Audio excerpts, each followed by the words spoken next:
Everyday mental illnesses, the invisible burdens we call normal. What if I told you that some of the most praised traits in our society are actually symptoms of struggle? That we've wrapped mental illness in ambition and called it drive? That we've masked emotional suppression in strength and called it maturity?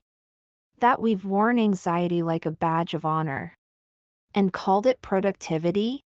We live in a world where dysfunction dresses up nicely, where burnout earns applause, where trauma bonds are labeled loyalty, where perfectionism is rewarded and rest is mistaken for weakness.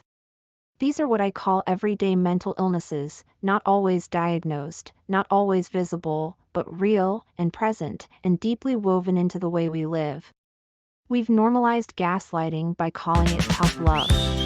We've glamorized emotional numbness by calling it composure.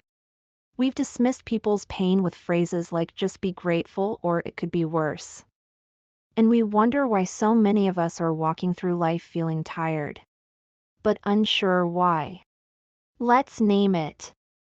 Let's call out these everyday illnesses we've been told to wear like armor: high-functioning anxiety that makes you the most dependable person in the room while you crumble silently inside.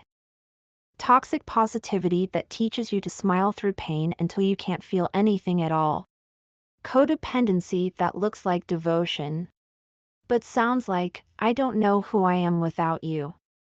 Overachieving rooted in fear that says, if I'm not doing something, I'm nothing. These patterns are not character flaws. They are survival strategies. They are the body's and the mind's way of saying, this is how I've learned to stay safe in a world that didn't know how to hold me. But survival is not the same as peace. And coping is not the same as healing. This is why we speak.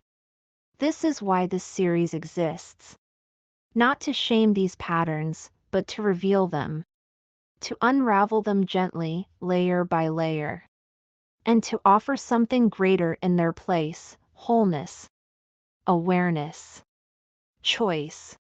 Because when we name these everyday mental illnesses, we take the first step toward no longer living in them.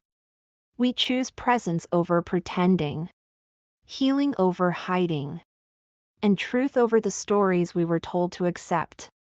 Let's begin there. With honesty, with compassion, and with the courage to say, this is not who I am. This is what I've learned. And I'm ready to learn something new. Thank you for joining us for this episode of Morning Cup with Coffee. May you have the courage to heal from everyday mental illness and enjoy the fullness of life.